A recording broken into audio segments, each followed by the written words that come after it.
పవన్ కళ్యాణ్ అనలేదు అంటలేదు, అన్ని కులాలు ఉన్నాయి కదా, మరి అటు మీడియాలో వచ్చింది అనుకో దిద్దుకొని మళ్ళీ అలా చేయొద్దని నాలుగు కట్టిటి పోవచ్చు. వాడి జైల్లో పడ్డా ఏడబడ్డా ఎవరు పిన్నావు మీ అందరికి తెలుసుగా. కరెక్ట్ గా కౌంటర్ ఇచ్చాడు, కరెక్ట్ ఇచ్చాడు కదా కౌంటర్. ఎందుకు ఇచ్చిండు మరి? అలాంటి రాజకీయాలు చేస్తే వాడు ఎంపీ అయినా వాడి జైల్లో పడ్డా ఏడబడ్డా వానికి బుద్ధి రావట్లేదు కదా. అందుకే పవన్ కళ్యాణ్ గారు కౌంటర్ ఇచ్చిండు. తప్పెలా అవుతుంది?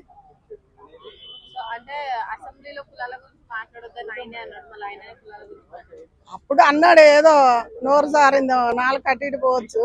ఇప్పుడు అన్ని తెలుసుకొని మంచి పనులు చేస్తాడు కాబట్టి మళ్ళీ అలా చేయొద్దని అన్నాడు. అప్పుడు అన్నాడని అందరూ మీడియాలో వచ్చింది అనుకో, ఇప్పుడు అదంతా సరిదిద్దుకొని ముందు ఎదుగుతుండగా, ముందు అడిగేస్తాడుగా. ఒక్కొక్క మెట్టు ఎక్కి అన్ని ఊర్లలో కానీ గ్రామాలలో కానీ చిన్న చిన్న పల్లెటూర్లు కానీ ఆయన సొంతం అంటే అప్పుడు అన్నాడు. పవన్ కళ్యాణ్ అనలేదు అంటలేదు, నేను ఇప్పుడు అనలేదు అంటాను అనుకో, అప్పటిది బయట పెడతారు కదా. ఏదో అప్పుడు అన్నాడు, ఇప్పుడు అది సరిదిద్దుకున్నాడో అలా అనటం కరెక్ట్ కాదు. నన్ను ఇంతమంది డెవలప్మెంట్ చేశారు, నేను ఇలా వెళ్తున్నాను, సరిదిద్దుకొని మళ్ళీ అలా చేయొద్దని ఆయన కౌంటర్ ఇచ్చింది.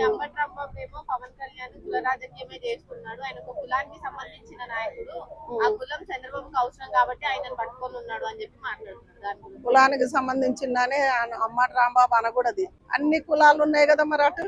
ఇప్పుడు ఏదో వేలూరు అవతల ఏదో పల్లెటూరు గ్రామం ఉంది కదా, ఆడ ఏం కులాలు ఉన్నాయి? కమ్మోళ్ళు, కాపులు, రెడ్డిస్ ఉన్నారా? అంతా వాళ్ళు మూల ప్రాంతంలో అంత పల్లెటూరు వాళ్ళు కాదు కదా. మరి వాళ్ళకు పోయి ఎందుకు చేస్తాడు? వాళ్ళతో బాట ఎందుకు నడుతుండు? ఇలా వాళ్ళతో నడిచి అన్ని సౌకర్యం అందించిండు కదా. మరి అమ్మటి రాంబాబు జగన్ గారు ఎవరు అందించారు? అది చంద్రబాబు నాయుడు కూడా పోలేదు కదా. మరి ఎట్లా? కులాల గురించి మాట్లాడకుండా చేస్తేనే అది రాజకీయం అవుతుంది. ఒక కులం వాళ్ళ కులం వచ్చి చేస్తేనే పవన్ కళ్యాణ్ గెలిచిండా, వాళ్ళ కులం ఒకటైతేనే జగన్ గెలిచిండు. అన్ని కులాలు ఉండే మనం సమాజం. అసలు అవన్నీ కాదు, మనం ఇలా మనశ్శాంతిగా బతుకుతున్నాం తింటున్నాం అంటే అది ఎవరు పిన్నాం మీ అందరికి తెలుసుగా. ఎవరు? పవన్ కళ్యాణ్. ఎట్లా మనం ప్రశాంతంగా తింటానంటే ఆయన ఎట్లా అవుతాడు? మోడీ గారు ఆడ దేవుడు ఉండబట్టి ఇవాళ ప్రశాంతంగా బతుకుతున్నాం. అబ్బా నువ్వు తీయా నాడా